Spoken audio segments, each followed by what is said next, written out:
এই কই আমার এক গ্লাস পানি দেন তো, গলাটা শুকায় গেছে, আমাদের ফ্রিজটাও নষ্ট। এই আপনি জানেন না আমি পর্দা করি? আস্তাগফিরুল্লাহ না বলে ঘরে আসলে লজ্জা করে না? তওবা তওবা, আল্লাহ মাফ করো সবাইকে। আরে আমার ভাই একটু পানি চাইছে, পানি দিলে কি হয়? পানি দাও। ঠিক আছে আমি পানি দিয়ে দিচ্ছি, আপনি দরজার সামনে যেয়ে দাঁড়ান। ভাবি বুঝতে পারছি আপনি পর্দা করেন।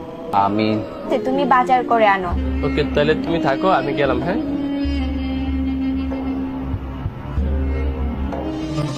শোনা বন্ধু তুই আমারে মুক্তা দাও দে কাইতালা, পিদিতে খাতা দিয়া যাইতে দইয়া মাইরালা। আবার? শোনা বন্ধু তুই আমারে ভাই ভালোই হয়েছে আপনাকে পেয়েছি। আপনি কি জানেন আপনার বউ পর্দার আড়ালে কতটা নষ্টামি করে? কি বললি তুই? আসলে ভাই আমি খারাপ হয়ে গেলাম আপনার কাছে। আসলে উচিত কথা কোনো বাত হয় না। কি করতেছো জান্নাত তুমি? আমি ওয়াজ শুনতেছি। ও আচ্ছা তাহলে তুমি শোনো। এই সুযোগে আমি একটা টিকটক করে নিই। আপনি না বুকে হাত দিয়ে গর্ব করতেন যে আপনার বউ নাকি ফরেস্টগার, এই গ্রামের মধ্যে একমাত্র পর্দাশীল নারী। ভাবি আমার একটু টিকটকে ফলো দেন না, অনেকদিন ধরে আপনার টিকটক ভিডিও দেখতাছি। বাইও তো ফরেস্টগার ব্যক্তিগত আপনারে, আপনি বাইরের হলেও একটু টিকটক করেন, মনে শান্তি পাইবো।